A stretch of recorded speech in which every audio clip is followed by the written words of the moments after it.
Tools येणं म्हणजे design येणं नाही. तर काय तुझ्यासाठी नक्की आहे स्टोरी टेलिंग म्हणजे? आपण एखाद्याला अनुभवत नसणारी गोष्ट अनुभव करायला लावणं म्हणजे story telling.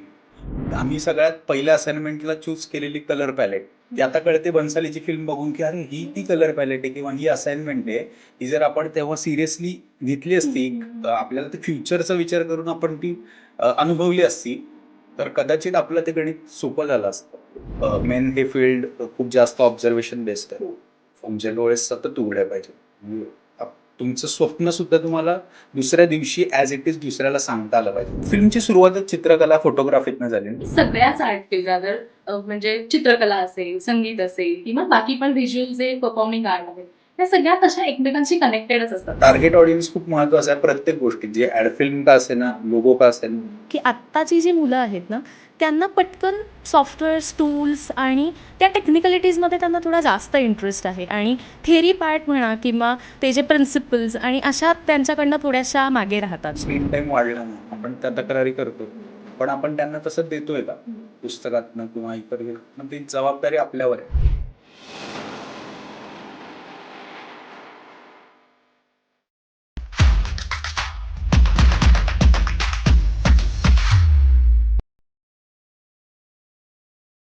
Hello everyone, welcome to the design bizign podcast, जिथे आपण डिझाईनमधल्या वेगवेगळ्या विषयांवर गप्पा मारत असतो. आपलं काम हीच आपली ओळख असावी असं प्रत्येक कलाकाराला वाटत असतं. रादर त्यासाठीच त्याची धडपड चालू असते. सो असाच एक कलाकार आज आपल्या स्टुडिओमध्ये आला आहे. चिकू पिकू या मराठी बालसाहित्यामधलं प्रसिद्ध मॅगझिन आणि त्यामधला बागुल बुवा हे कॅरेक्टर ड्रॉ करणारा, त्याची निर्मिती करणारा ओंकार मरकळे. एखादं काम प्रसिद्ध होत असताना त्याच्या आधीही आणि त्याच्यासोबत एक कलाकार म्हणून स्वतःला कसं मोटिवेट करावं किंवा कोणते डिझाईन अस्पिरेशन्स आहेत किंवा यंग क्रिएटर्सला त्यांनी काय काय सल्ला दिला आहे हे आपण आजच्या एपिसोडमधून ऐकूयात. सो बिफोर स्टार्टिंग, जर तुम्ही चॅनलला सबस्क्राईब केलं नसेल तर नक्की करा आणि डिझाईन बिझाईन या आपल्या ब्रँडचे नवीन मर्चंडाईज लॉन्च झालेत, त्याचीही लिंक आम्ही डिस्क्रिप्शनमध्ये देतोय. सो डू चेकआउट दॅट आणि सुरू करूयात आजचा episode. Hi Omkar, welcome to the design bizign podcast. Hello. Yes. तुझ्या सगळ्या प्रोजेक्ट्सबद्दल, स्पेशली चिकू पिकू असेल किंवा आत्ता ते मराठीमध्ये जे पहिलं मोशन इलस्ट्रेशन्सचं बुक तुझं येतं आहे, सो या सगळ्या प्रोजेक्ट्सबद्दल तर आपण गप्पा मारू, तुझ्या डिझाईन जर्नीबद्दल बोलूयात. पण ह्या सगळ्याची सुरुवात कशी झाली हे पण खरं तर डेफिनेटली इंटरेस्टिंग जर्नी असेल. सो आपण तिथूनच खरं सुरुवात करूयात. कसा या फील्डमध्ये आलास? खरं तर सुरुवात किंवा त्याचं जे बीज रोपण आहे ना, ते लहानपणापासूनच झालं, की मला कळत नव्हतं त्या वयापासनं घरात खडूपेटी, कागद आणि हे सगळं होतं. माझी आई चित्रकार होती. तर तिची लग्नानंतर तिचं थोडं हळूहळू सुटत गेलं जबाबदाऱ्यामुळं वगैरे, पण she was a well painter, illustrator. Wow. आणि तर त्यामुळे तिचं साहित्य घरात होतं. तर ते काढत काढत कुठेतरी मग ते सराव करत गिरवत गिरवत तिथनं तो झाला श्री गणेशा. आणि मग शाळा लेवलला पण चित्रकला स्पर्धांमध्ये भाग घेणं किंवा इंटरमिजिएट एलिमेंटरी सारख्या परीक्षा देणं, तर ते सगळं चालूच होतं.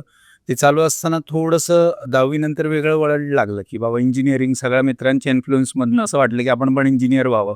आणि एक जनरल असतं की करिअरला साधारणतः ऑपॉर्च्युनिटी कुठे आहे हे बघून आपण जाण्याचा प्रयत्न करतो, की अच्छा इंजिनिअर्सला पगार चांगले मिळतात किंवा वॉटेवर. साधारण जॉब म्हणलं की त्याचे स्टिरियोटाईप असतो तो डोक्यामध्ये. तर मग त्यानंतर पण घरचं असं म्हणणं होतं की ड्रॉइंग चांगलं आहे, तर त्यांनी एक सजेशन दिलं. अर्थात तुझा चॉईस आहे, म्हणले तुला जर शक्य असेल तर तू कर इंजिनिअरिंग वगैरे, पण अभिनव सारखं कॉलेज आहे तर तिथे जाऊ शकतो तू. आणि माझं असं झालं की ठीक आहे, म्हणजे ड्रॉइंग आता मी करतोच आहे लहानपणापासून. कॉलेजला जाऊन आपण वेगळं काय शिकायचंय, तेच त्यातलंच थोडंसं काहीतरी डीप कळेल असं. आणि प्रॅक्टिसनी ड्रॉइंग हॉबी म्हणून करता येईल आपल्याला.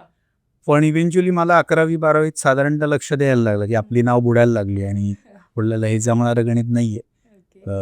तर आपण बदलूया ट्रॅक. परत त्या ट्रॅकवर आलो आणि अभिनवला मग ते ॲनिमेशनचं खूप फॅड होतं. कारण अगदी लहानपणापासून बघत बघत ते Tom and Jerry, Mickey Mouse आणि इतकं ते वेळ डोक्यात होतं ना, कुठेतरी कार्टून्स करावं किंवा चिंटू. मी प्रॅक्टिस म्हणून चिंटूचे कॉमिक्स रिड्रॉ करायचो. तर त्याचा इन्फ्लुएन्स होता. आणि तिथनं ती इलस्ट्रेशन जर्नी आणि साधारणतः मुलांना अपील होणाऱ्या गोष्टी आपण कसं सांगू शकतो. मग कॉलेजमध्ये असताना इलस्ट्रेशन स्पेशलायझेशन केलं. मला कोर इलस्ट्रेशन म्हणूनच काम करायचं होतं, इलस्ट्रेटर म्हणून. बेसिकली स्टोरीज सांगायला आवडायच्या, मिमिक्री करायला आवडायच्या आणि ते सगळे गुण ॲनिमेशन या कॅटेगरीत एकत्र येतात. त्यामुळे मला असं वाटायचं की ॲनिमेटेड फिल्म आपली करावी, आपलं कॅरेक्टर असावं, ते ॲनिमेट व्हावं. पण त्या ॲनिमेशनला पण जमलं नाही, थोडंसं टेक्निकल बॅकग्राऊंड नसल्यामुळे ती टेक्निकल गोष्टींमध्ये मी रमलो नाही खूप सार, त्या सॉफ्टवेअर हँडल बाकी गोष्टी. पण ड्रॉइंग करत राहिलो, कॅरेक्टर्स करत राहिलो, ती प्रॅक्टिस करत करत करत ती आवड आपसुकच, मग ते आपण म्हणतो ना की तुम्ही जर त्या क्षेत्रासाठी बनलेले असाल तर ते कसंही करून तुम्ही त्या रस्त्याला लागतात. बरोबर. किंवा रस्ता चुकलात तरी. तर ते तसं झालं आणि आता मी त्या ट्रॅकवरच आहे आणि ते खूप आवडतं, एक फॅशन म्हणून म्हणा किंवा कधी रात्रीतनं उठून मला ड्रॉइंग करायला लावलं तरी I can. Nice nice. So खरं तर तुझी खरंच उलटी जर्नी आहे. आपण म्हणतो की इंजिनिअरिंग आणि अशा गोष्टींकडे फोर्स करतात पेरेंट्स, पण तुला दुसऱ्या बाजूला जास्त प्रोत्साहन दिलं गेलं आणि तू आलास या फील्डमध्ये. सो इलस्ट्रेशन्स बेसिकली तुझं स्पेशलायझेशन होतं तेव्हा. आता तर तू ऑफकोर्स सगळ्या जे व्हिज्युअल कम्युनिकेशनची माध्यमं आहेत ती त्या सगळ्यांमध्ये ऑलमोस्ट काम करतो आहेस, राईट? सो ह्या सगळ्यामध्ये स्टोरी टेलिंग खूप इम्पॉर्टंट असतं आणि तुझा पण फोकस खरं तर जास्त त्याच सगळ्या गोष्टींवर असतोस. तर काय तुझ्यासाठी नक्की आहे स्टोरी टेलिंग म्हणजे? स्टोरी टेलिंगचा अगदी सोपा अर्थ जर सांगायचा तर आपण एखाद्याला अनुभवत नसणारी गोष्ट अनुभव करायला लावणं म्हणजे स्टोरी टेलिंग आहे. कारण आपण प्रत्येक गोष्टीचे सायमल्टेनियसली साक्षीदार असतोच असं नसतं, किंवा प्रत्येक गोष्ट आपल्या डोळ्यासमोर घडतेच असं नसतं. काही पास्टमध्ये घडलेले असतात, काही लोकांचे एक्सपिरियन्सेस असतात, पण त्या आपण इतरांना सांगून त्या अनुभवाचा भाग होणं, त्या एक्सपिरियन्सचा भाग व्हायला भाग पाडणं, that is the story telling. आणि मग ते आपण समरस होणं म्हणतो ना, तर समरस झाला पाहिजे समोरचा, इतकं ते प्रभावी असलं पाहिजे. आणि मला असं वाटतं की प्रत्येक जण स्टोरी टेलर आहे. त्याचं बेसिक अगदी उदाहरण म्हणजे आपल्याला सगळ्यांनाच माहिती की आपल्याला आजी आजोबा आई बाबा यांच्याकडनं तो वारसा चालत आला. आपण आजी कुठली तरी तुम्हाला स्टोरी सांगती, बोकाडी होती, अमकं होतं तमकं होतं, ती स्टोरी टेलची बीज प्रत्येकात रुजत जातात. प्रत्येक जण ना आयुष्यात कधीतरी एक गोष्ट असते, म्हणजे एकही माणूस जगात असा नाही अस्तित्वात की ज्यांनी कुठल्याच गोष्टींवरती बाता मारल्या नाही.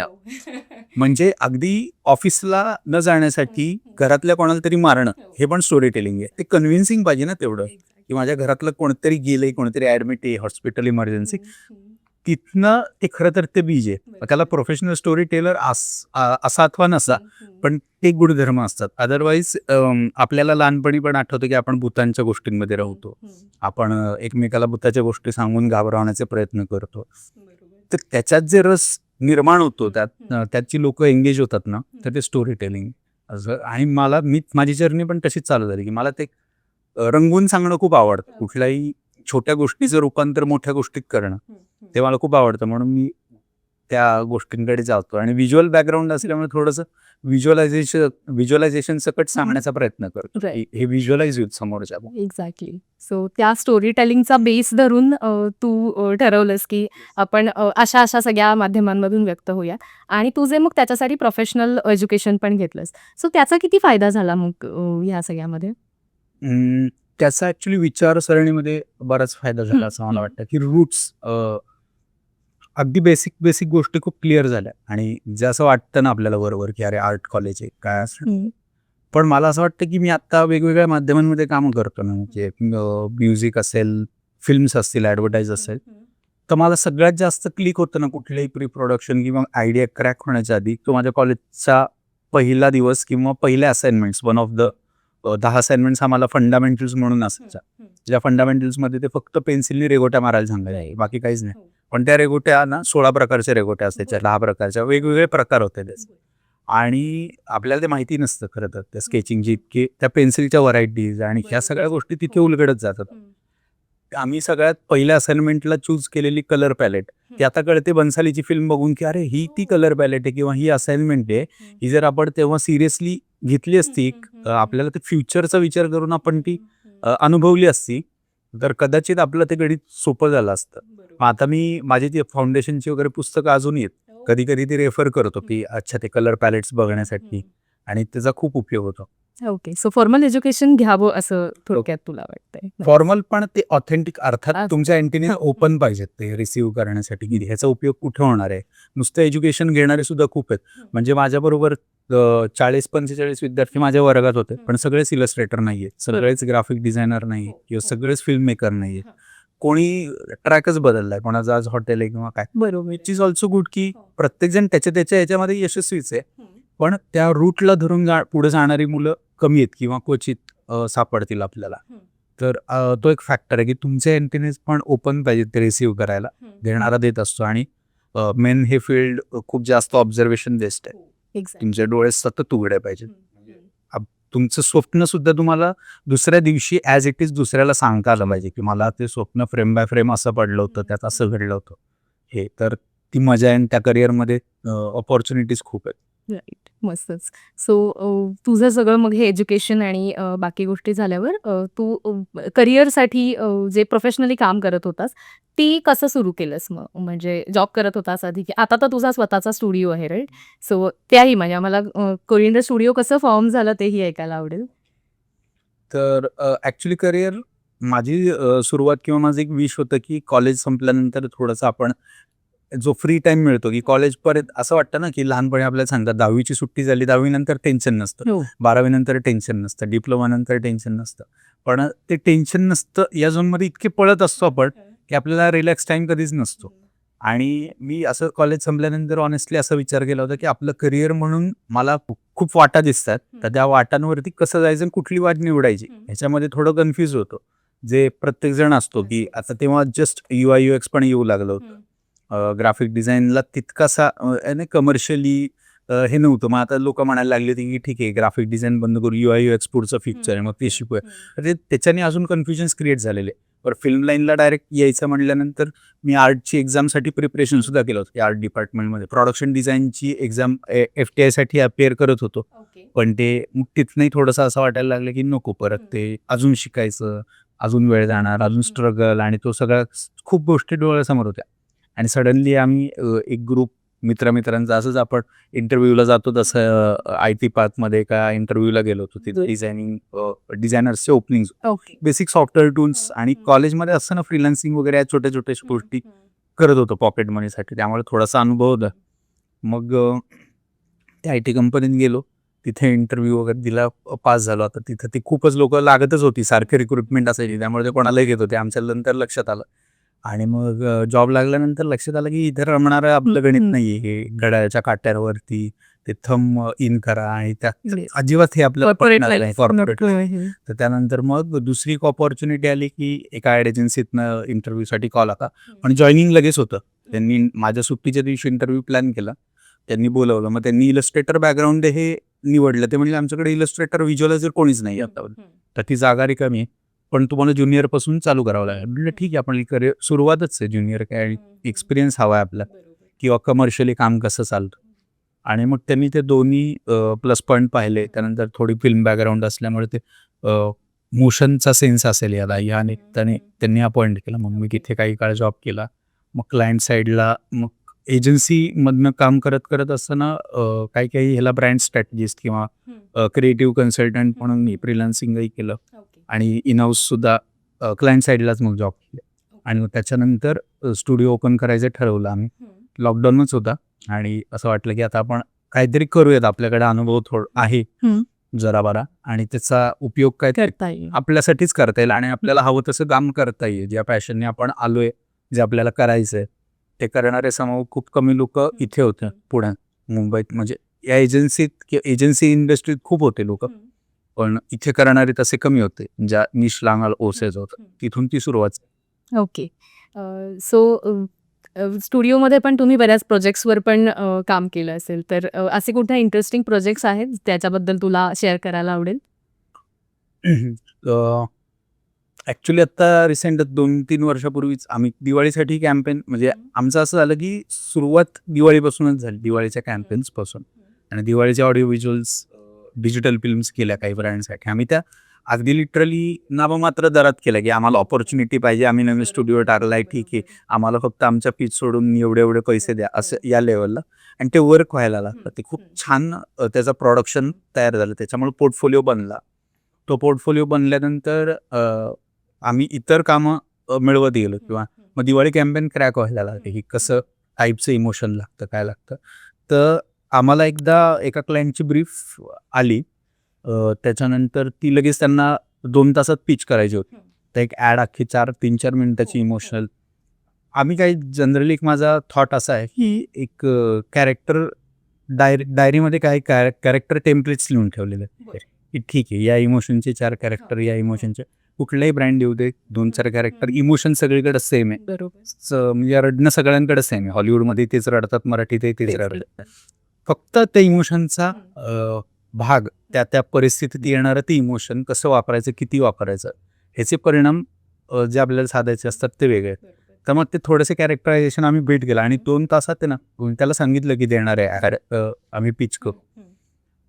पिच केल्यानंतर तो थोडासा असं नाही का आपण ओव्हर कॉन्फिडंट किंवा कॉन्फिडंट असतो आणि काही सुचतच नाही तो. मग जाता जाता जस्ट काही सुचत नव्हतं आणि त्याचे फोन येत होते, प्रेझेंटेशन द्यायचं आहे, मी मिटिंगला बसलो, असं तसं तसं. ते करत असताना मला फ्रस्ट्रेशन आलं की मी गाणी लावून बसतो. त्यामुळे गाणी लावता लावता ना स्वदेशचं इन्स्पिरेशन घेतलं. स्वदेशमध्ये त्या आहिस्ता ती लोरी येते, तर ती लागली होती. म्हटलं हा जो म्युझिकल फॅक्टर आहे आपण कुठेतरी इनकॉर्पोरेट करू. आणि मीटिंग झाली, माझ्या हातात लिटरली काही लिहिलेलं नव्हतं, ऑनलाईनच होती, पण बोलायचं म्हणून नरेशनमध्ये जस्ट त्याला सांगितलं असं असं असेल, हे गाणं असं चालू होईल, तसं चालू होईल.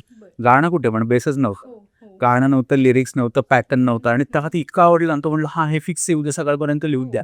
सकाळपर्यंत लिहून द्या म्हणल्यानंतर आता ठीक आहे, वेळ मारून नेली आहे, पण उद्या सकाळी कसं प्रेझेंट करायचंय.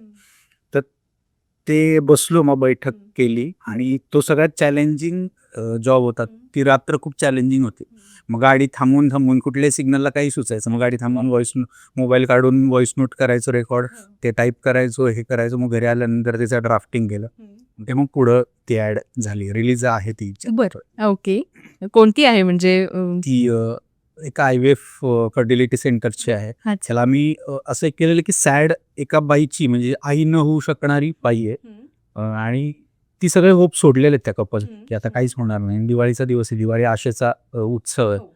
तर त्यावेळेस तिला असं एक होतं की तिच्या सॅड पार्टमधनं लोरी चालू होतं ती गोष्ट की माझीच गोद अशी, जी काय म्हणतो आपण, खूस माझ्या नशिबात असं का नाहीये.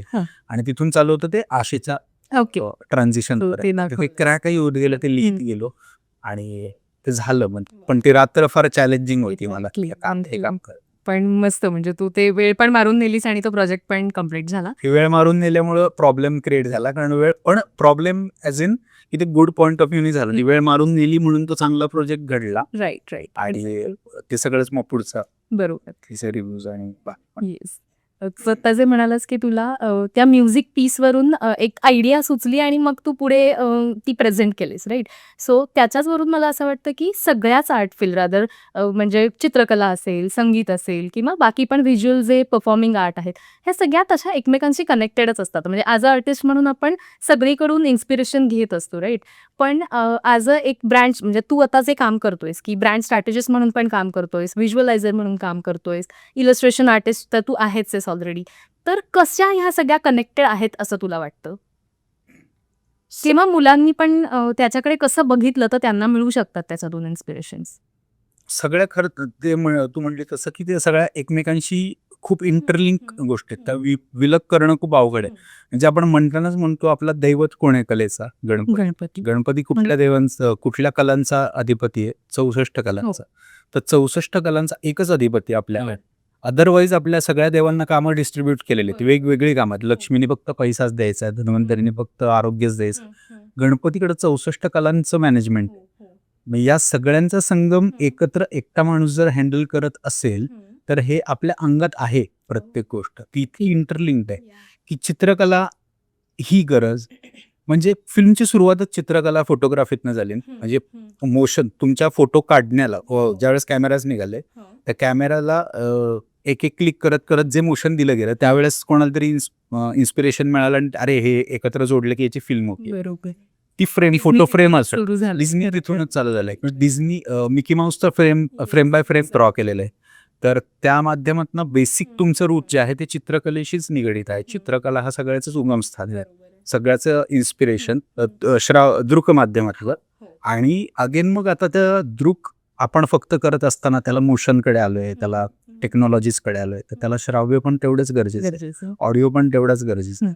ऑडिओचेही सेपरेट डिव्हिजन्स होते, म्युझिक होतं आपल्याकडे, हम्म. क्लासिकल्स होते, प्रत्येक देशांचं वेगवेगळं क्लासिकल त्यांचे त्याचे फॉर्म्स आहेत, डान्सिकल्स आहेत, भरतनाट्यमसारखा कला प्रकार, डान्स प्रकार आहे की जो मुळात याच सांगण्याच्या उद्देशातून आला की वेदांचं रूपांतर नाटकाद्वारे लोकांना बिना शब्द न घेता, शब्दांचा आधार न घेता लोकांपर्यंत पोहोचावं, याकरता फक्त हावभाव टिपून ते कळावं, याकरताच त्याचं रूपांतर झालं.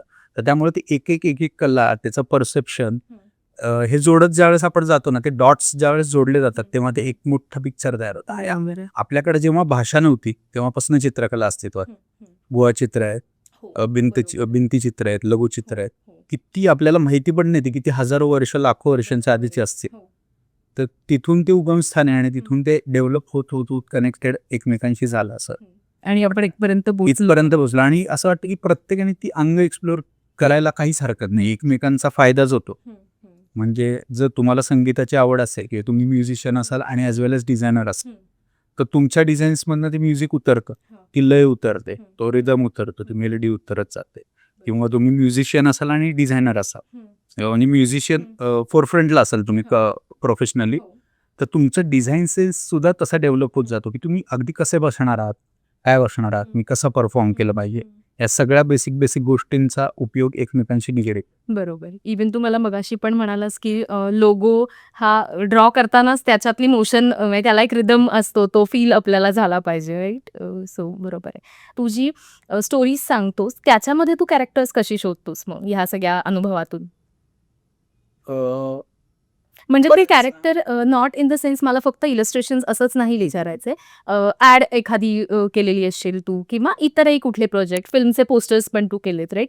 सो ती स्टोरी सांगताना एखादं कॅरेक्टर, मग ते सजीव निर्जीव काहीही असेल, तर ती कशी शोधतोस? सगळ्यात आधी मला असं वाटतं की ऑब्झर्वेशन याला मला खूप कारणीभूत आहे. एक बेसिक फॅक्टर की शाळेमध्ये असल्यापासून किंवा या माध्यमात काम करायचं सबकॉन्शियसली असतं आपलं, कुठेतरी ते रूट येतं. त्याच्यानंतर मला असं वाटतं की ती मिमिक्री, मी कॅरेक्टर भेटले की ती मिमिक करायला लागायचो किंवा त्या कॅरेक्टरची कॅरेक्टरिस्टिक लक्षात ठेवायचं, हे बोलतंय कसं, हे बसतंय कसं. मी कधी कधी स्वतःची करायचो आणि नॉट इन द बॅड वे, की फक्त मिमिक म्हणजे त्याचं व्यंग काढणं नव्हे, व्यंग काढणे मिमिक नाहीये. तर त्याच्यातली खूबी काय आहे त्या कॅरेक्टरची, तो बोलतोय कसा, त्याची सायकोलॉजी काय असेल, मग त्याच्यामधनं त्याला गवसत जाणं. हा माणूस असा भेटला, साधारणतः 5 वाक्यांमध्ये तो हा शब्द बोलला किंवा त्याच्या बोलण्यातनं असा मतीत अर्थ होता, त्याची साधारणतः कॅरेक्टरिस्टिक काय असेल हा पण आपला अंदाज बांधत जाणार की त्याची बॅक स्टोरी काय असेल, हे काय असेल. त्याला उलगडता त्याचे पदर उलगडताना ते कॅरेक्टर आपल्याला सापडत जातं. आणि मी असे काही लिहून ठेवतो इंटरेस्टिंग कॅरेक्टर्स किंवा ड्रॉ करून ठेवतो स्केच. माझे जुने स्केचबुक्स त्यानेच भरलं होतं की कॅरेक्टर दिसलं त्या दिवशीचं ड्रॉ करायचो. तर त्या ड्रॉइंगमधनं ते लक्षात राहायचं कॅरेक्टर हे आज आपण केलं होतं. काही काहींचे कॅरेक्टरिस्टिक लिहायचो, काही इतके लक्षात असायचे की त्याच्या मिमिक्री. म्हणजे खूप लोक असं म्हणायचे की आता ओमकार म्हणून समोर ये बाबा, ते कॅरेक्टर फक्तच आहे आणि त्याचा स्विच बंद करून तुझं स्विच ऑन कर, आम्हाला खरा कोण आहे ते कळतच नाही. आणि मला तेच व्हायला लागायचं की आपण इतके कपडे घातलेत, इतक्या लोकांचे कपडे आपल्या अंगावर आहेत ना, की आपण खरं कसं आहे हे आपण विसरून चाललोय का काय. पण ते तेवढं स्विच ऑन ऑफ जमतं तेवढं टॅकल करायला. आणि त्यानंतर सापडत जातं की तुम्हाला प्रत्येक ह्याच्यामध्ये एखादं ह्युमरस कॅरेक्टर भेटून जातं. काही डार्क कॅरेक्टर्स भेटतात की दिसताना ते खूप गंभीर असतात, ते बोलताना गंभीर असतात, त्यांच्या स्टोरीज गंभीर असतात, पण ना त्यांच्याकडे एक डार्क ह्युमर असतो. तर तो ह्युमर तुम्हाला सापडणं खूप गरजेचं आहे. म्हणजे मला काही वेळेस अगदी आपण अंत्यविधीला गेल्यानंतर सुद्धा ह्युमर सापडलाय आणि प्रचंड मोठं ह्युमर सापडलं, डार्क ह्युमर. तो मी ज्यावेळेस लोकांना सांगतो ना त्यावेळेस आधी डिस्क्लेमर देतो की हसण्यासारखी गोष्ट नाहीये, पण मी हसवतो या गोष्टीवर, कारण तिथे गोष्टच अशी घडली किंवा ती कदाचित माझ्याच निदर्शनास आली की तिथे आपल्याला हसावं लागतं. बरोबर. लग्नासाठी इम्प्लिमेंट केलंय असं नाही, फिल्म मध्ये लिहून ठेवण्याची काय फिल्म सीन्स लिहिलेत असे. खरं तर मी ते सीन्स लक्षात राहिले ते लिहून ठेवतो, कुठं वापरायचं काय वापरायचं ते नंतर बघतायत. त्यामुळे मग असं आधीच ठरवत नाही ते फिल्मच होईल हेच होईल, पण ते इंटरेस्टिंग वाटतात आपल्याला. हे कदाचित त्याचं चित्रही बनू शकतं. मग कोरोनाच्या ह्याच्यात तो खूप उपयोग झाला मला की लॉकडाऊन मग सगळेच घरी होते, पण ते कुठेतरी बघितलेले इन्स्पिरेशन्स कुठेतरी आपल्याला समाजात सुद्धा बरेच एक्झॅजरेटेड गोष्टी दिसत असतात. तर त्या अजून एक्झॅजरेट कशा करायच्या याचं माध्यम म्हणजे कार्टून्स आहे, तो त्याच्यातनं मांडायचो.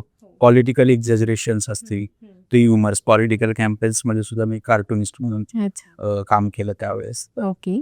ते तिथे ते इम्प्लिमेंट करायला मला वाव मिळाला. येस. या सगळ्या अनुभवांमधनं चिकू पिकू घडला? हो. चिकू पिकूच्या वेळेस मी तसा इलस्ट्रेटर म्हणून जस्ट उगवत होतो. 2015, 16-17ची गोष्ट असेल तुम्हाला वाटतं, 7-8 वर्षापूर्वी. तर तेव्हा ना मला मी त्या एजन्सीमध्ये काम करत होतो आणि तर गोविंद म्हणून तिचा ओनर आहे. तर त्यांचा फोन आला की चिकू पिकू म्हणून मी एक असं काम करतोय मॅगझिन, ते मंथली असेल आणि तुला अपॉइंट करतो त्यासाठी, तर तू एक तरी गोष्ट त्याची करावीस ॲज अ फ्रीलान्सरच, पण करावीस. तुझे विजन आणि या गोष्टी कशा तू देऊ शकतोय ते बघाव, तुझी स्टाईल. तर त्यांनी विचारलं, मग म्हणलं ठीक आहे, मलाही एक्सप्लोअर करायचं आहे. आणि एक होतं की इलस्ट्रेटर म्हणून असं नावारूपास आलो नव्हतो कधी किंवा कुठं असं एक्सपोजर मिळालं नव्हतं. मी न्यूजपेपरसाठी वगैरे पण ट्राय केलं होतं, पण ते जमली नाहीत गणित. तर मला असं तेच वाटलं की नाव पण आपण पोचू सुद्धा लोकांपर्यंत. संधी ही चांगली गोष्ट आहे. मला आवडतं, ज्या आवडतं ह्याच्यात काम करायचंय तिथे आपल्याला जाता येतं. तर मग त्या निमित्ताने आम्ही ते बाबुलबुवा नावाचं कॅरेक्टर आहे, तर मीच लिहिलंय आणि डेव्हलप केलं मग पुढे. ओके. मग आता त्याचे वेगवेगळे रायटर्स असतात, तर ते लिहितात.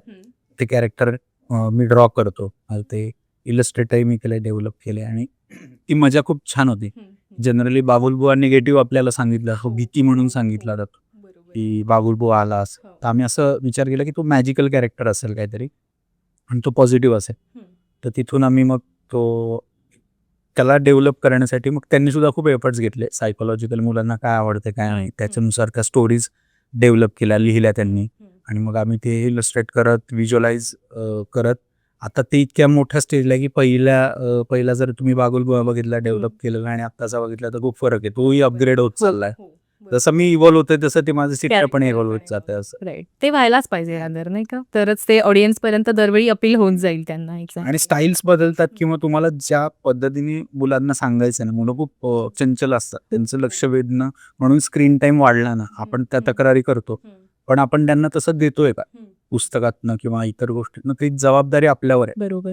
आपण त्यांना तसं देत नाही आणि उगाच निगेटिव्ह साईड्स बघतोय की स्क्रीन टाइम वाढला, हे वाढलं ते वाढलं. तक्रारी करण्यापेक्षा सोल्युशन्स काढणं जास्त बरं आहे. एक्झॅक्टली. तर मग त्या हिशोबानेच चिकू पिकूची खरं तर सुरुवात तिथूनच झाली की सोल्युशन मेकर म्हणूनच ते आले राईट. आणि आता खूपच चांगलं काम करतात. एक्झॅक्टली. म्हणजे खूप फेमस खरं तर हे मराठीमधलं मॅगझिन आहे बालसाहित्यामधलं, तर डेफिनेटली.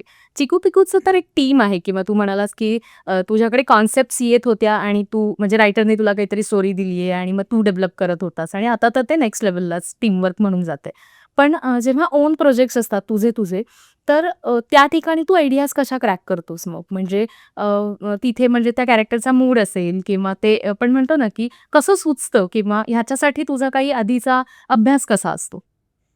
सगळ्यात आधी चित्र काढताना एक प्रोसेस आहे की कथा येते ना तुमच्याकडे, तर जर समोरच्याने तुम्हाला कथा दिली तर ती कथा त्याच्या मूड सकट येते. बरोबर. त्या कथेत काहीतरी एक स्पार्क असतो की जो तुम्हाला वाचताना जाणवतो की ही अशा पद्धतीचं आहे, ही गंभीर आहे, ही अशी ती तशी. आणि प्रत्येक स्टोरी पोचवण्याचा आता अर्थात ॲडव्हर्टायझिंग हे मूळ असल्यामुळे ना, मला ती कोणापर्यंत जाणार आहे हे फार महत्त्वाचं वाटतं. Target audience. टार्गेट ऑडियन्स खूप महत्त्वाचं आहे प्रत्येक गोष्टीची. ॲड फिल्म का असे ना, लोगो का असेल, तुम्ही अगदीच म्हणजे मॅकडीचं बर्गर आहे, ते तुम्ही लोकल तितक्या लेवलचं ब्रँडिंग जर लोकल बर्गरला केलं, ते टार्गेट ऑडियन्सचा माइंडसेट असा असतो की हे महागाचं आहे की हे ब्रँडेड दिसते म्हणून कदाचित मी जाणार नाही त्याच्यापेक्षा स्वस्त असणाऱ्या गोष्टींकडे. आणि कदाचित उलटं पण असतं, महागातल्या गोष्टींचं नीटचं ब्रँडिंग झालं नाही किंवा प्लेसमेंट झाली नाही तर तिथे जो त्या क्लासला जाणारा ऑडियन्स आहे तो जात नाही. बरोबर. तर तुम्हाला तो ॲक्युरेट ऑडियन्स शोधणं, ॲक्युरेट कलर चॉईस शोधणं आणि त्या ऑडियन्सला काय हवंय ते शोधणं खूप महत्त्वाचं आहे. बरोबर. तसंच चित्रांच्या बाबतीत, इलस्ट्रेशनच्या बाबतीत आहे की तुम्हाला वयोगट तुम्हाला देतातच समोरचे की काय वयोगटाची माझी पुस्तक आहेत किंवा काय वयोगटासाठी करतोय, स्पॉट आहेत का कॉमिक स्ट्रिप करायचे, या सगळ्या गोष्टी. आणि मग त्याच्यानुसार ती स्टाईल आधी क्रॅक केली जाते की अशा स्टाईलनी होऊ शकतं. तसं मग मी आधी याचे ट्रायल्स घेतो. तर माझ्याकडे आता ते अगेन स्टाईल इतके काम केल्यामुळे स्टाईलची टेम्पलेट आहे की ओके. जनरल माहिती झालंय की या स्टाईल्स याला जातात. तर मग आधी मी सजेस्ट करतो की ही स्टाईल आपण जाऊयात का. ते ना आता अर्थात ते कोलॅबोरेटिव्ह कामच होतं, ते एकल्याचं नसतंच. त्यांना अगेन त्यांच्या ब्रँडबद्दल जास्त माहिती असतं, कुठल्या ऑडियन्ससाठी ते बनलेले आहेत. तर मी मग तशा वेळी काम करतो. त्या स्टोरीज घडतात. अर्थात ते पूर्ण एक पुस्तक किंवा एक प्रोजेक्ट जरी येताना अनुभव खूप असला, खूप म्हणता येत नाही, रोज नवीन अनुभव. हो. आणि मी प्रत्येक काम आल्यानंतर थोडं झिरो होण्याचाच प्रयत्न करतो, की हे नवीन काम आहे, माझ्यासाठी नवीन क्लायंट आहे आणि नवीन पुस्तक आहे. नवीन कामातनं माझी नवीन ओळख परत तयार व्हावी. त्यामुळे माझे एक सर्टन स्टाईलला मी स्टक नाही झाले किंवा हेच असंच आहे असं नाही. त्या निमित्ताने मी स्वतःला एक्सप्लोअर करत चाललो, की आपल्या लिमिटेशन्स काय आहेत, त्या लिमिटेशन्स पण कळत जातात आणि त्याच्या पलीकडे आपण जाऊ शकतोय हा सुद्धा कॉन्फिडन्स तुम्हाला देतात काही काम. बरोबर आहे. सो तू जसं म्हणालास, की तुझे जे कॅरेक्टर्स तुला सुचतात ते तू ड्रॉ करून ठेवतोस किंवा रादर सगळेच क्रिएटिव्ह लोकं जी असतात ती अशा कुठेतरी त्यांच्या आयडियाज, इन्स्पिरेशन्स कुठेतरी नोंदवून ठेवत असतात, राईट? सो ह्या सगळ्या ट्रॅडिशनल वेजमधून ना त्यांचा बेस खूप पक्का होत असतो.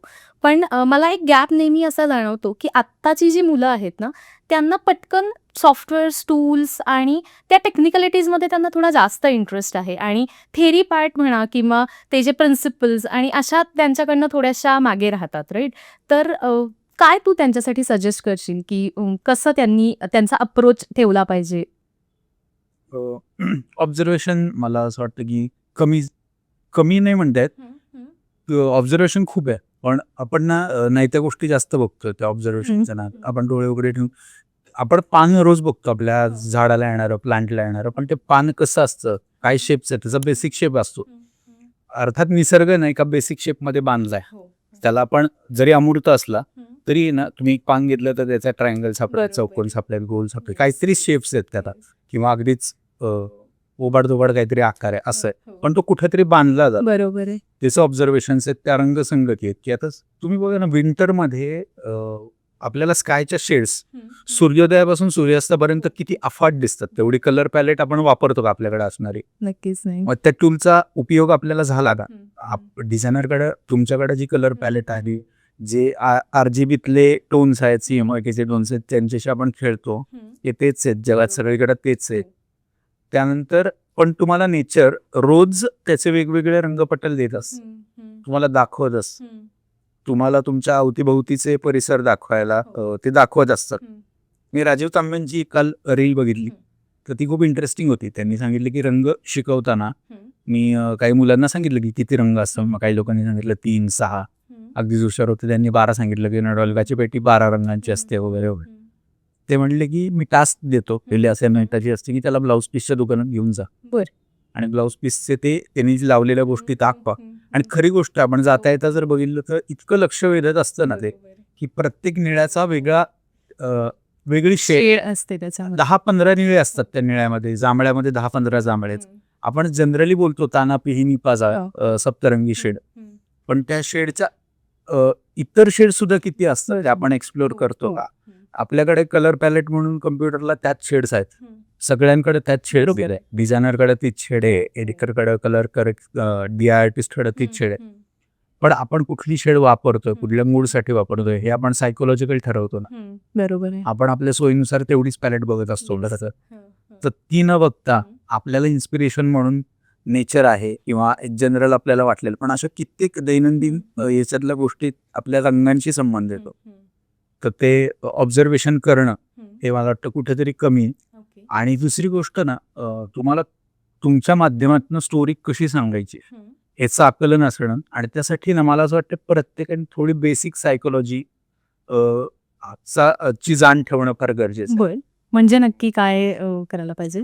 एक आपली सायकोलॉजी आपण म्हणतो की प्रत्येक जण स्वतःला दिसताना आरशात, एकही माणूस असा नाही की जो आरसा न बघता घराबाहेर पडतो. नक्कीच नाही. ठीक आहे, आरशांचे सायझेस वेगवेगळे आहेत प्रत्येकाकडे, पण निदान तोंड बघतो, चेहरा बघतो, केस बघतो.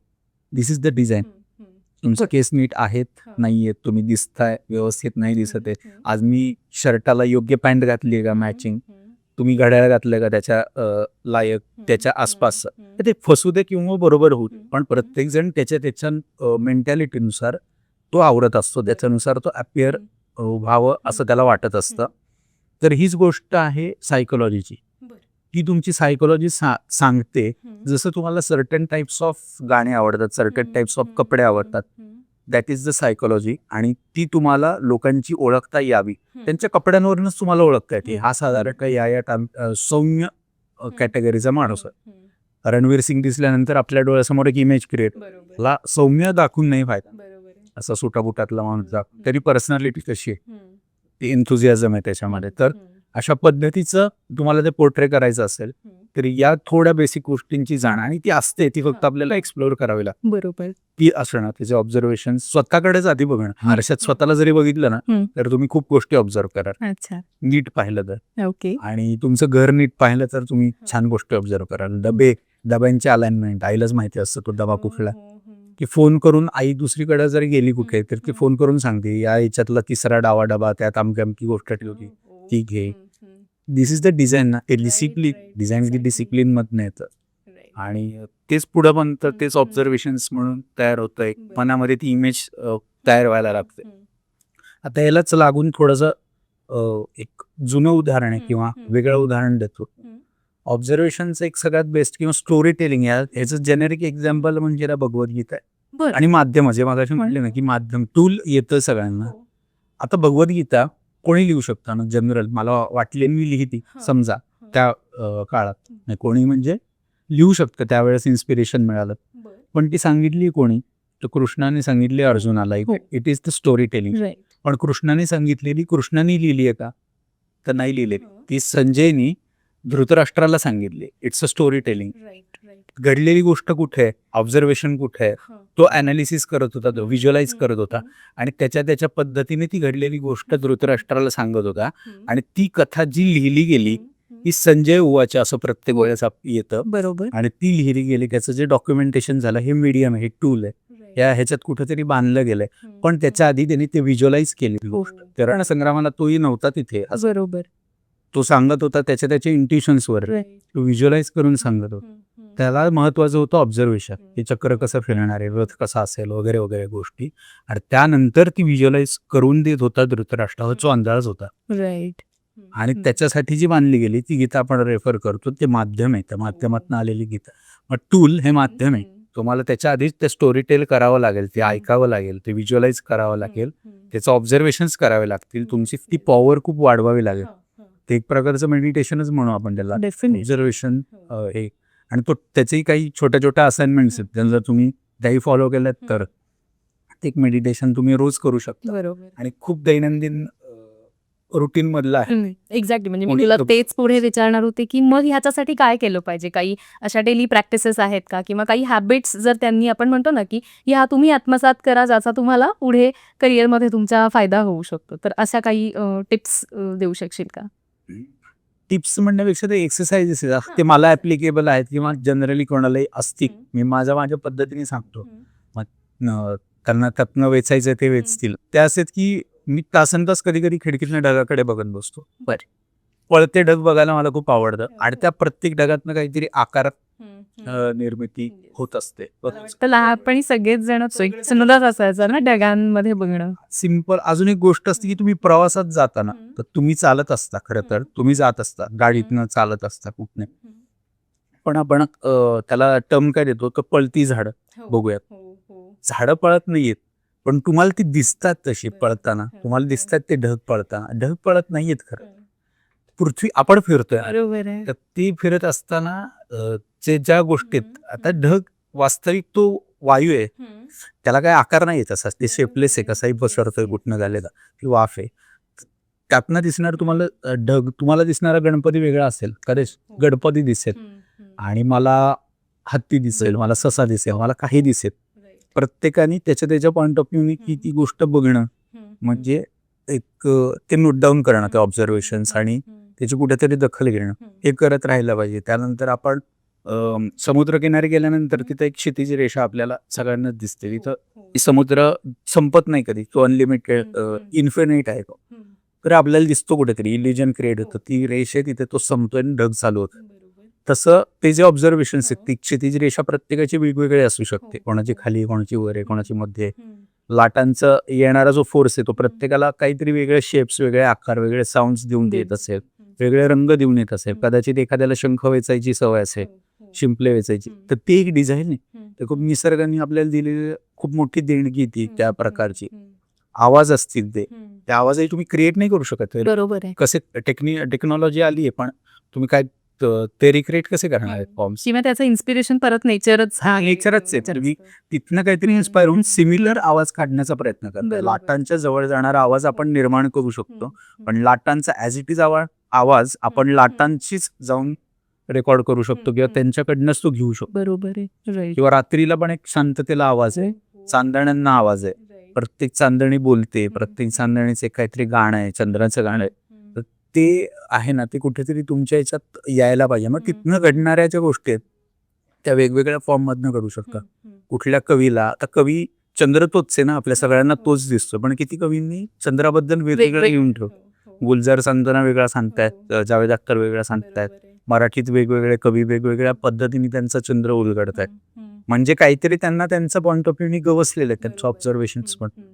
तर ते जे गूढ आहे ना ते उलगडत जाणे, तो अभ्यास खूप महत्वाचा आहे की ते अनुभवलं पाहिजे आधी ती गोष्ट, ती घटना. हल्ली प्रॉब्लेम असं झालाय की आपण अनुभवतच नाहीये बाई.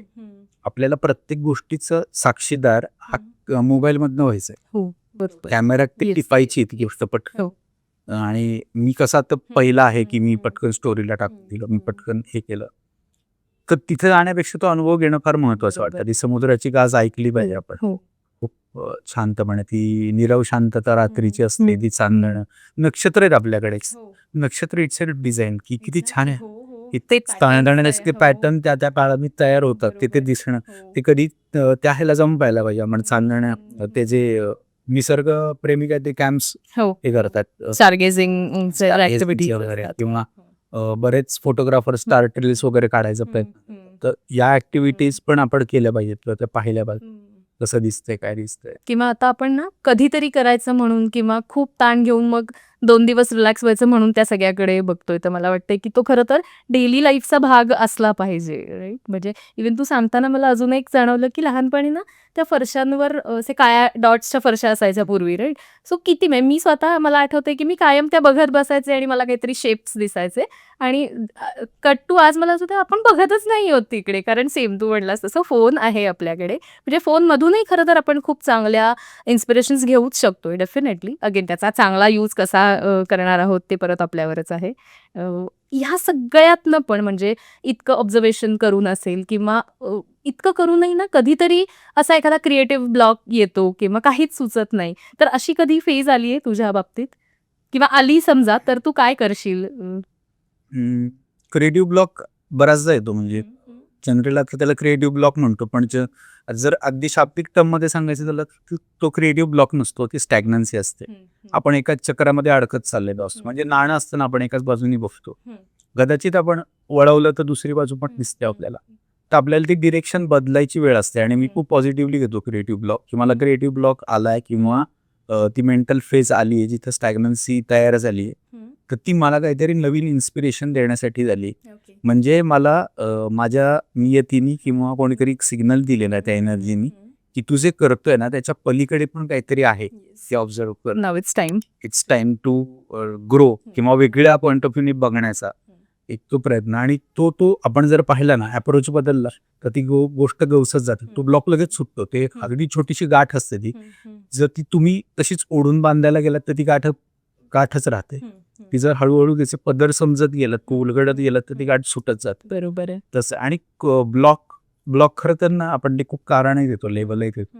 आपल्याला काही एक्सरसाइजेस आहेत ज्या आयडिएशनचे, ते जर एक्सरसाइज आपण कंटिन्यू केले तर आपण त्या ब्लॉकच्या बाहेर येऊ शकतो. स्टॅग्नन्सी येते, ब्लॉक म्हणजे आपण त्यालाच ब्लॉक म्हणतो.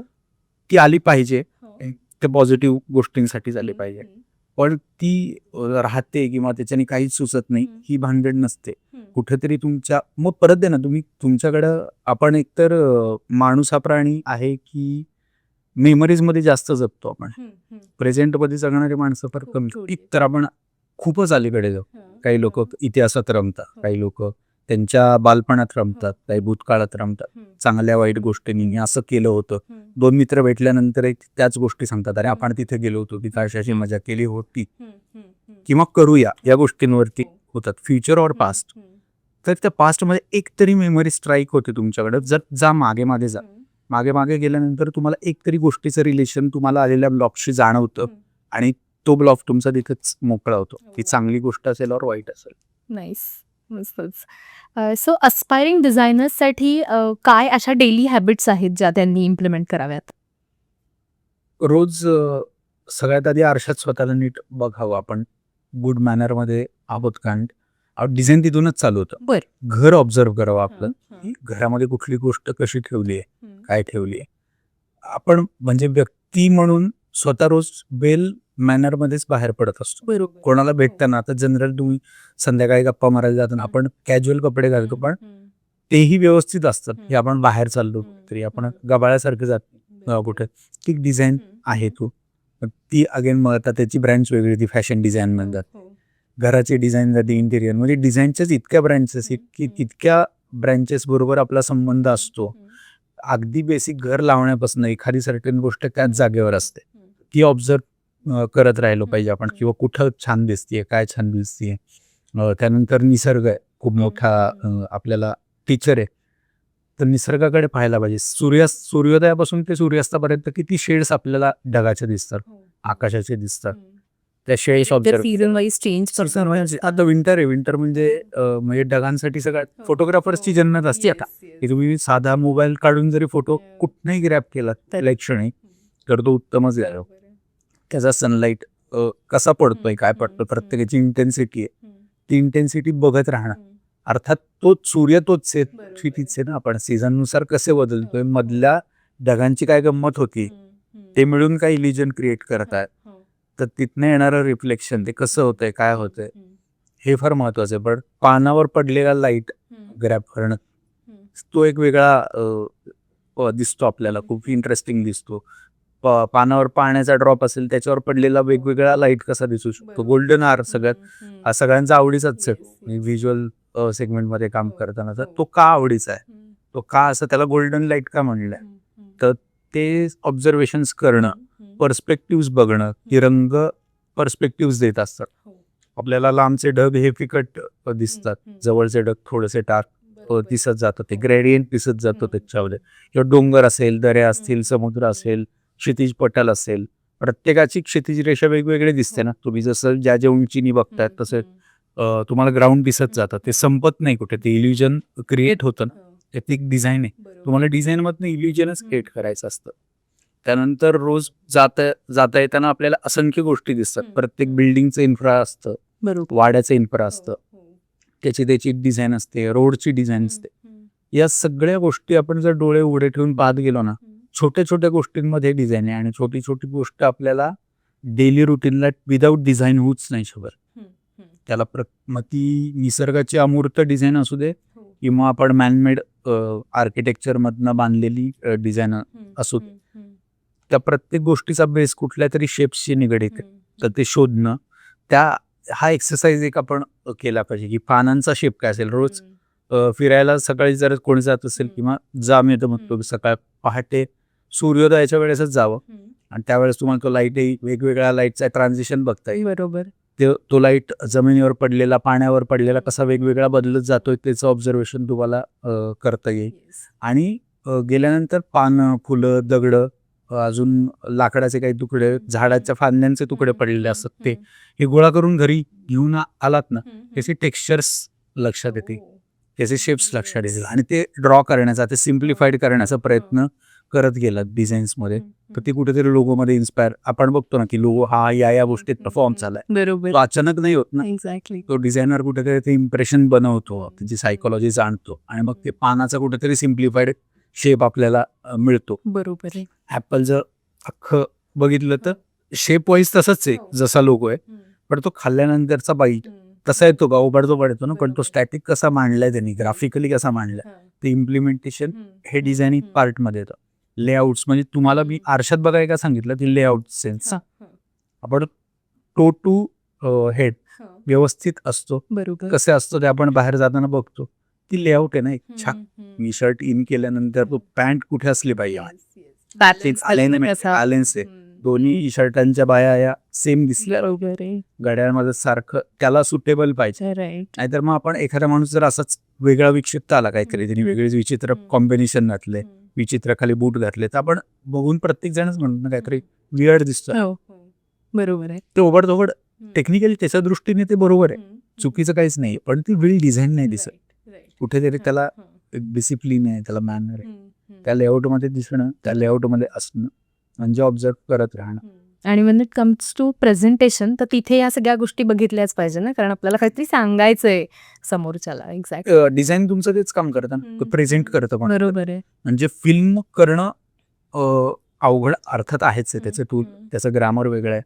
त्याही पेक्षा अवघड काम आहे ना ते त्याचं पोस्टर डिझाईन करणं. तुम्हाला 3 तासाच्या फिल्मचा arc what ever is the time, की शॉर्ट फिल्म असेल 10 मिनिटाची अथवा 3 तासाची फिल्म आहे, त्याचं सगळंचं सगळं आर्क तुम्ही एका चित्रातनं, स्टॅटिक चित्रातनं मांडू कसं शकता. खूप चॅलेंज. जो लक्षात आलं पाहिजे ना तुम्हाला की ती हॉरर फिल्म आहे, सस्पेन्स आहे, अजून कॉमेडी आहे, ड्रामा आहे, इमोशनल आहे, काय त्याचा जो जॉनर पकडणं, तर सगळ्यात चॅलेंजिंग जॉब आहे ना तो पोस्टर डिझायनरचा आहे, पब्लिसिटी डिझायनरचा.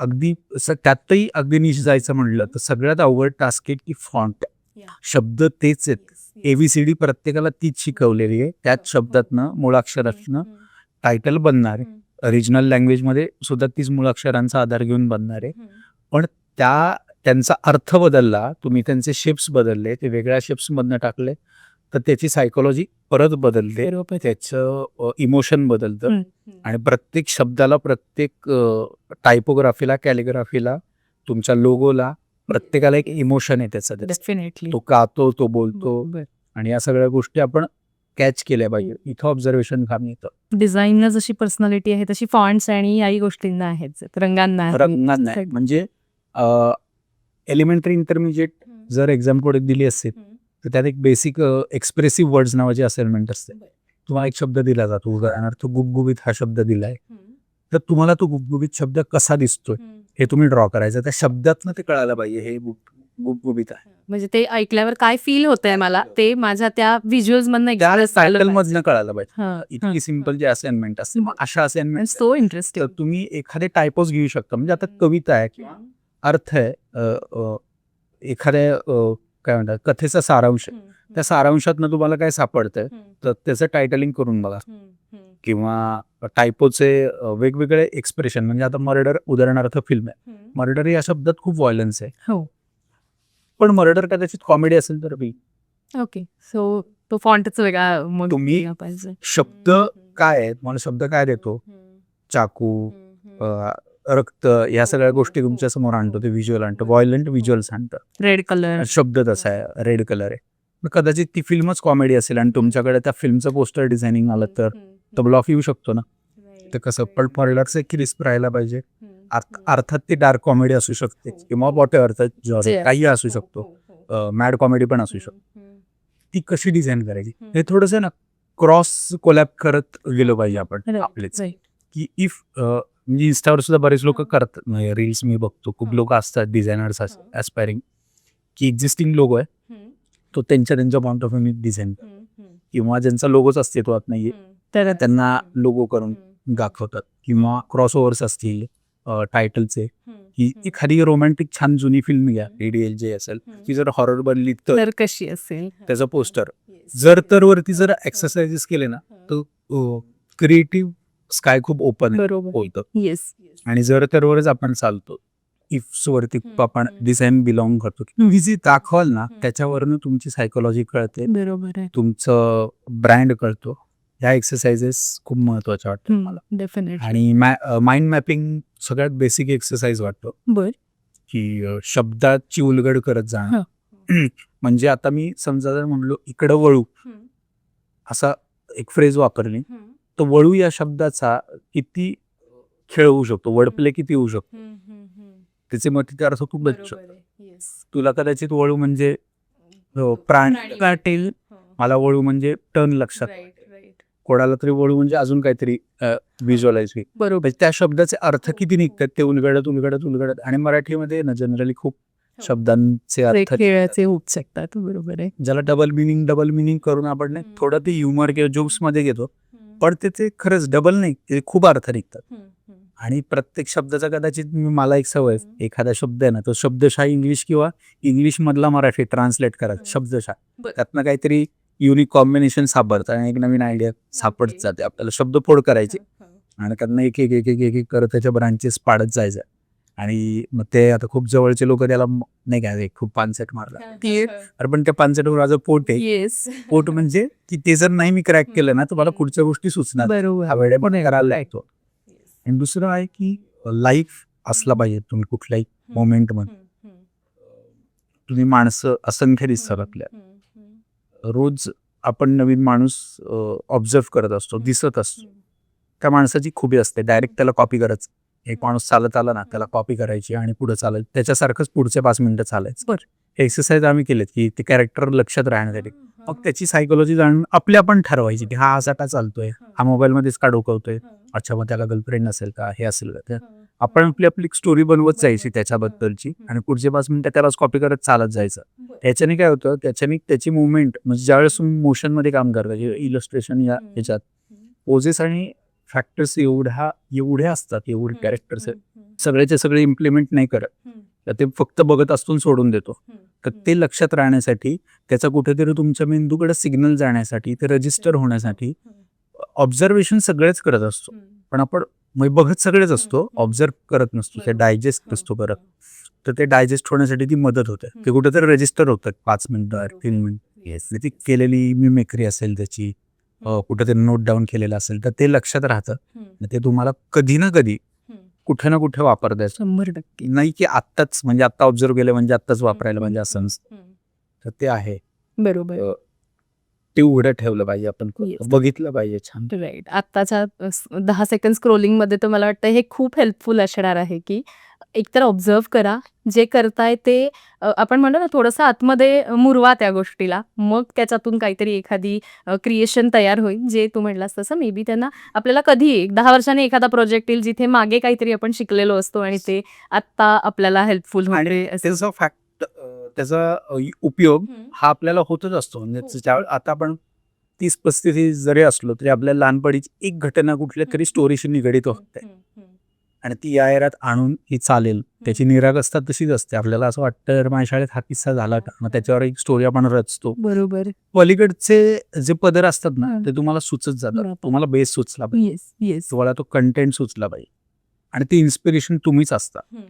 त्याचं एक छोटं एक्झाम्पल प्रत्येकाच्या बाबतीत असतं की तुम्हाला एक सर्टन चालता चालता कुठला तरी वास येतो सुगंध येतो आपण थांबतो 2 मिनिटं तो घेतो. आता सुगंध हा खूप ऑब्झर्व करण्याची म्हणजे फील करण्याची गोष्ट आहे ना मी दाखवू नाही शकत हा असा सुगंध आहे.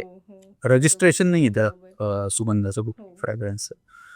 तो घेतल्यानंतर आपल्याला काहीतरी एक मेमरी त्याशी असोसिएटेड असते पटकन आठवते की शॉर्ट टर्म असो लॉंग टर्म असो शाळेतली असो कॉलेजमधली असो व्हॉटेवर चांगली असो वाईट असो तो वास आल्यानंतर स्पेसिफिक आपण त्या एरात जातो. जसं आता तो सप्तपर्णीचा वास आला की दिवाळी रात्रणीचा वास आल्यानंतर लेट थंडी, नाईट थंडी या सगळ्या ते टिपिकल आपल्या स्मरणात आहेत आपल्या कुठेतरी ते नोंदवले गेलेले आहेत ते वास आणि ते जे आपण त्यानंतर जे ऑब्झर्व करू लागतो ना आपल्या मनामध्ये ते शॉर्ट टर्म मेमरीमध्ये नोटीस केलेलं तर ते कुठेतरी तुम्हाला उपयोगी येतं पुढच्या याच्यासाठी.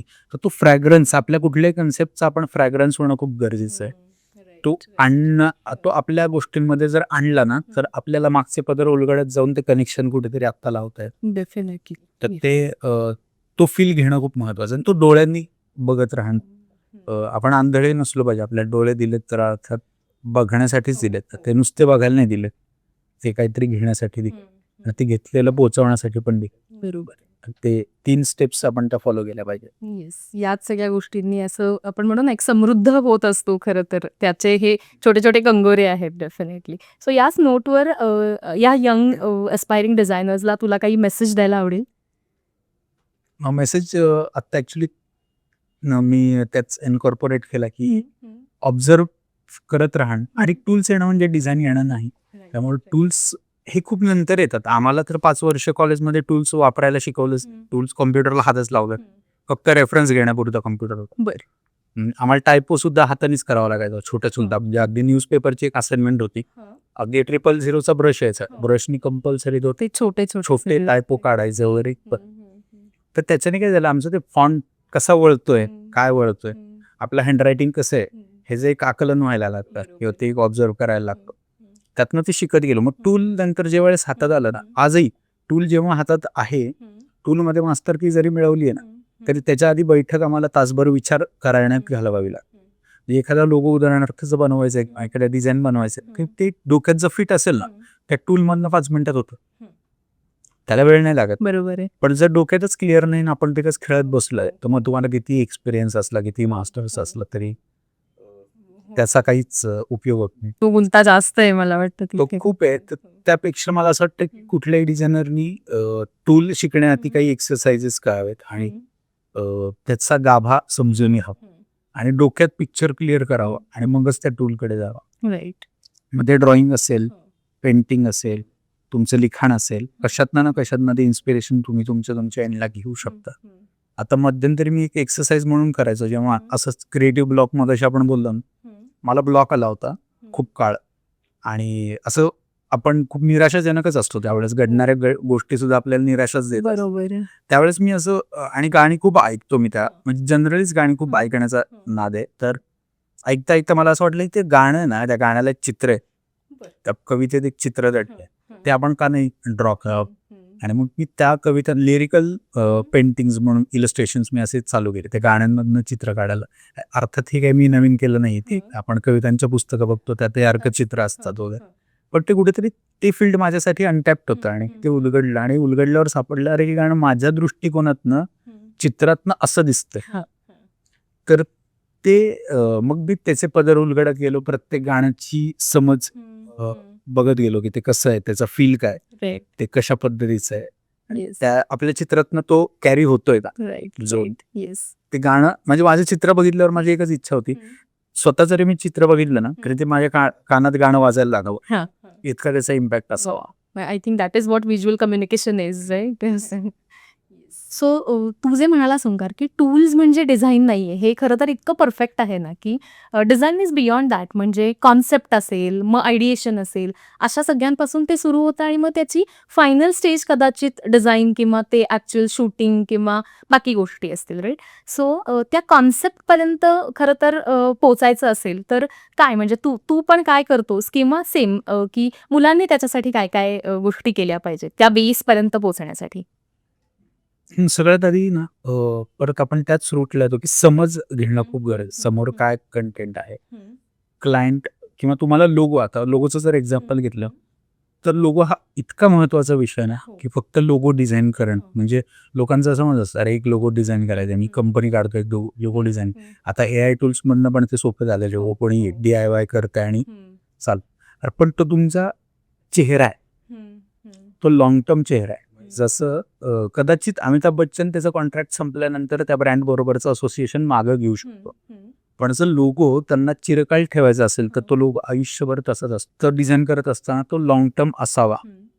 तो ब्रँड कुठं ग्रो होणार आहे, काय ग्रो होणार आहे, कुठपर्यंत जाणार आहे आणि त्याची समज की तो ब्रँड एक्झॅक्टली काय काम करतोय आणि काय म्हणायचं कोणापर्यंत तो पोहोचतोय, कोण ऑडियन्स आहे त्यांचा, या गोष्टी आणि तो काय सांगतोय त्याची कथा आहे. परत त्या लोगोच्या मागे एक स्टोरी आहे. बरोबर. मी एका ब्रँडचं ब्रँडिंग करत होतो, आता रिसेंट लॉन्च झालाय तो ब्रँड.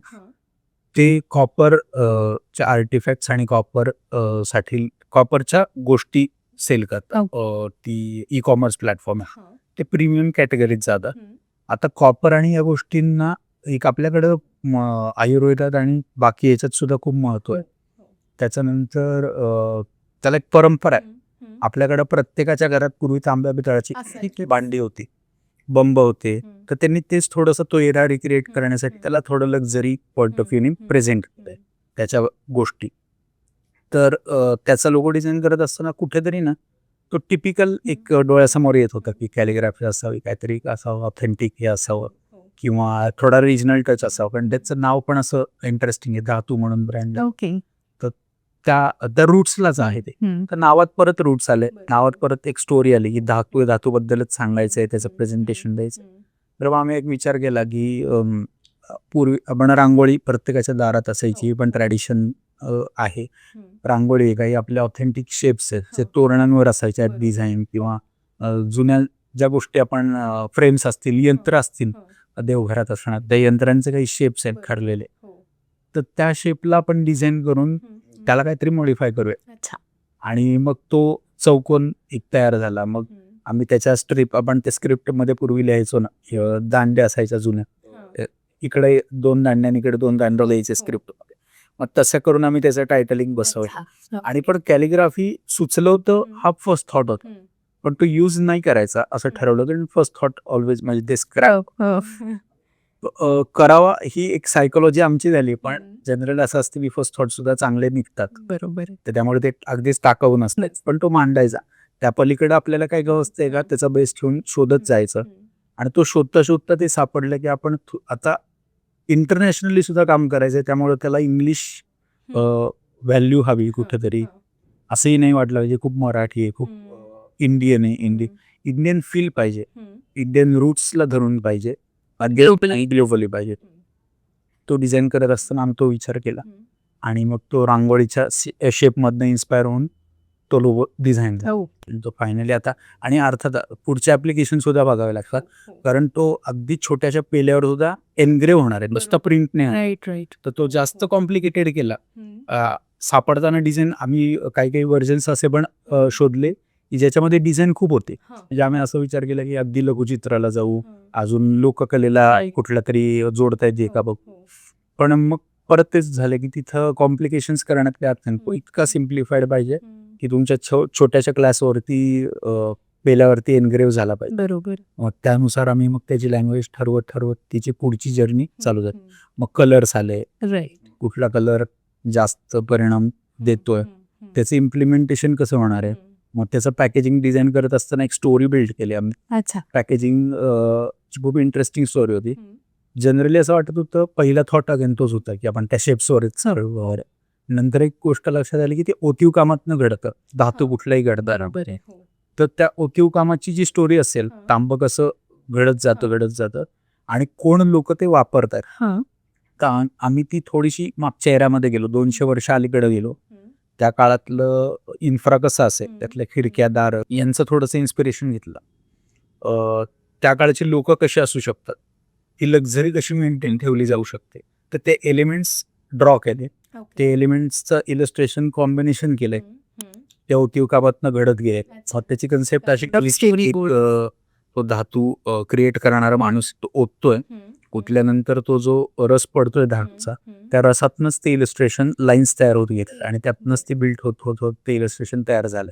त्याचा युसेज समई, चौरंग, अंक तंक, ज्या काही गोष्टी आहेत ट्रॅडिशनला धरून असलेल्या, त्या गोष्टी त्याच्यामध्ये आम्ही इनकॉर्पोरेट केल्या त्या लाईनला धरून. स्टोरी बोर्डच तुम्ही थोडक्यात एक फॉर्म केला. ऍक्च्युली ती स्टोरीज तयार झाली आणि ते पॅकेजिंग डिझाईन म्हणून ते इतकं इंटरेस्टिंग वाटलं, मिनिमल वाटलं, कुठेही भरलेलं एका लाईन मधलं ते घडत गेलं. सो तू लोगोचं म्हणतानाही मला ते झालं की लोगो डिझायनिंगचं बेसिक प्रिन्सिपलच हे आहे की लोगो शुड बी मिनिमल आणि त्याच्यात त्या शॅडोज आणि ह्या सगळ्या गोष्टी नसल्या पाहिजेत. सो ते तू मे बी सेम कधीतरी शिकला असेल, पण ते तुला आज त्या की धातूसाठी करणार असेल तर काय करायला पाहिजे अशा ठिकाणी उपयोगी आलं. आणि ते सुरुवातीला म्हणजे प्रत्येकाचं असतं, डिझायनर म्हणून सुरुवात करताना आपल्याला असणारा अनुभव आणि आपल्याला येणाऱ्या गोष्टी आपल्याला खूप दाखवायच्या असतात. जे हे पण टाकू, ते पण टाकू, हे रंग टाकू, ते बिगिनर्सचा तर हा खूप बेसिक प्रॉब्लेम ड्रॉबॅक आहे. त्याला अर्थात तो एक्सपिरियन्स सरच तुम्ही डेव्हलप होतात. म्हणून आर्ट डिरेक्टर्स आहेत तुमच्यावरती, एडिटिव्ह डिरेक्टर्स हे एक्सपिरियन्स लोक त्यामुळं एजन्सीमध्ये असतात, ते निवडतात त्यांना क्लायंटला काय पाहिजे ते. आणि कॉम्प्लिकेटेड डिझाईन बद्दल सुद्धा जर आपण बोललो तर कॉम्प्लिकेटेड डिझाईन्स पण आहेत. स्टारबक्स तसं कॉम्प्लिकेटेड की कसा आहे तो काय, पण ठीक आहे, स्टील तो इम्प्रेशन देतो आपल्याला. तो छोट्या ग्लासवर प्रिंट झाल्यावर कसा देतो, कारण तो मोनो कलर मध्ये आहे, बरोबर, त्याला खूप कलर्स वापरलेले आपल्याला दिसत, ग्रीन आहे, व्हाईट आहे, कधी ब्रँड लँग्वेज पण कॅरी होते. तो कॉम्प्लिकेटेड असला तरी दिसतो. युनिलिव्हरचा कॉम्प्लिकेटेड आहे तसा, खूप डिझाईन एलिमेंट्स. येस, त्यांचे तर सगळे प्रॉडक्ट्स त्या यू मध्ये त्यांनी इन्कॉर्पोरेट केले गेले. राईट, पण ते एक्सेप्शनल केसेस आहेत, राईट. पण तुम्हाला जेनेरिक काम करताना मात्र हे बेसिक रूल्स फॉलो करावे लागत असतील. पण त्यांनी पण जरी एक्सेप्शन असेल तरी त्यांनी त्या डिझाईनचा खूप चांगला वापर केला. तर छोट्या प्रिंट्सवरच होता, सॅशेटवर येणारा यू छोट्या शॅम्पूच्या, हा सगळ्यात त्यांचा छोटा सिम्बॉल असेल. तिथे येताना पण त्यांचं ते दाखवतं मार्क आहे काहीतरी, त्यातले डिटेल्स अशा पद्धतीने ते केले. तोच विचार केला पाहिजे, मल्टी कलर असता कामा नये. कलर स्कीम निवडताना मिनिमल कलर्स मध्ये, बरोबर, अप्रोप्रिएट कलर्स मध्ये, हे निवडावं. राईट. सो त्या त्या सगळं दाखवायचं या फेजमधनं थोडंसं पटकन बाहेर यायला हवं आणि लोगोपुरतं किंवा असंच फक्त काम खरं तर राहत नाही. मग आपल्याला पुढे त्याच्या कॅम्पेनपर्यंत म्हणजे ब्रँड कॅम्पेन्स असतात आणि अशा सगळ्या गोष्टी पण त्याच्यामध्ये आपल्याला आपल्या थॉट्स आणि बाकी गोष्टी ॲड करायच्या असतात राईट. सो त्याच्यासाठी तू कसं करतोस? म्हणजे तू कशा एखाद्या कॅम्पेन डिझायनिंग करताना तुझा काय अप्रोच असतो? कॅम्पेनला आपल्याला भाषा काय निवडायची कॅम्पेनची, त्याचा मूड काय असला पाहिजे. आधी आपण आता कॅम्पेन निवडताना आपल्याकडे थोडा फ्री हँड असतो की तिथे तुम्हाला इन्स्ट्रक्ट केलेलं नसतं की स्पेसिफिक हेच हवं तेच हवं तेच तुम्हाला पोचवायचे काही एवढंच माहिती असतं की तुम्ही कसं पोचवता आणि काय वेळी पोचवल्यानंतर त्याची भाषा काय असेल ना त्याच्यावर ते खूप अवलंबून आहे. ओके. म्हणजे एखाद्याला आता जर जनरली आपण एक गोष्ट बघितली तर प्रत्येकाला टेन्शन्स आणि या गोष्टी इतक्यात ना स्ट्रेस की कोणाला तुम्ही सिरियस लँग्वेजमध्ये सिगरेट सोड असं सांगायला गेला ऐकणार नाही. तो म्हणाला हे काय ज्ञान देतोय आयुर्वेद. तर ऑगिलवीनी एक ऍक्टिव्हेशन केलं होतं की ते फेमसही खूप आहे. ते असं होतं की सिगरेटच्या टपऱ्यात आता कॅम्पेन्स खूप झाले ना, सिगरेट पिऊ नका. आपण फिल्मला गेलो तरी ते चित्रविचित्र फिल्म्स दाखवतात तिथनं त्याच्याने पिणं थांबलं की नाही थांबलं. पण त्यांच्याकडे स्टॅटिस्टिक्स पण होते काही की सिगरेटच्या टपरीच्या बाहेर पूर्वी ते हे असायचे लायटर सारखं त्यांनी युनिट बसवलेलं असायचं. ते दाबायचं मग तुम्ही ती सिगरेट पेटवाल ती ऑटो इलेक्ट्रिक ह्याच्यावर. तर ती पेटवत असताना ते बटन दाबलं ना की रामनाम सत्य हे ऐकायला यायचं आणि त्याचा आवाज यायचा. जो सिगरेट पेटवायला जायचा तो 2 मिनिटं स्टक व्हायचा आहे काय ऐकायला एकदा ऐकायला मग दुसऱ्यांदा तिसऱ्या तो त्यांनी सायकोलॉजी इतकी जाणली होती की तो सिगरेट पेटवल्यानंतर तो आवाज आल्यावर कुठल्या भागात बघू शकतो त्याचा अभ्यास त्यांनी केला होता आणि ज्या भागात बघू शकतो याची मेजॉरिटी आली होती ना तिथे त्यांनी टाकलेलं आजच सिगरेट सोडली नाही तर तुमच्याबद्दल हे ऐकायला येईल. ओ बापरे, कसलं ट्रिगर केलंय त्या परफेक्ट इमोशनला आणि तो मेसेज कन्व्हे केलाय. वाव. तर त्याच्यामुळे परिणाम असा झाला एक 30-40% लोकांनी सिगरेट पिणं सोडलं आणि मग त्याला जॉईंट त्यांनी त्या ऍक्टिव्हेशनला कॅम्पेन्स काढले होते की घरी तुमची मुलगी वाट बघतीये. मग तो इमोशनल कडे थोडंसं इमोशनल कनेक्ट की बाबा तुम्हाला फक्त तुम्ही नाही आहेत तुमचा विचार नाही तुमची फॅमिली आहे. मग ते कॅम्पेन नंतर ऍक्सिडेंट वगैरेसाठी सुद्धा कॅरी करणं म्हणजे बऱ्याच लोकांनी त्याला फॉलो केलं त्या ट्रेंडला इमोशनल ट्रेंडला. तसंच लाईफ बॉयचं पण एक होतं कॅम्पेन. कुंभमेळ्यात हायजिनिटी खूप इश्यू होता. लाखो लोक आहेत कशी मेंटेन करा. तर त्यांनी एक अशी आयडिया क्रॅक केली की आपल्याला अवेअर तर करायचंय. लाईफ बॉय त्याचा स्पॉन्सर होता.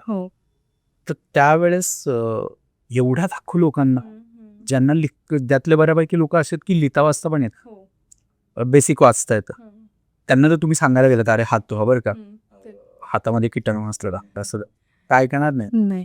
त्यांनी काय केलं हिट मशीन्स तयार केले आणि त्याच्यावरती लिहिलं लाईफ बॉयचे हात धुया घ्या आणि ते जिथं पोळ्या बनवतात त्या रोटी वगैरे त्याचं ह्याचं भंडाऱ्याचं जेवण जिथं व्हायचं तिथल्या रोटी मेकर्सकडे ते हिट मशीन्स दिले. पोळ्या बनल्या की त्यावर ते स्टॅम्पिंग केलं जायचं.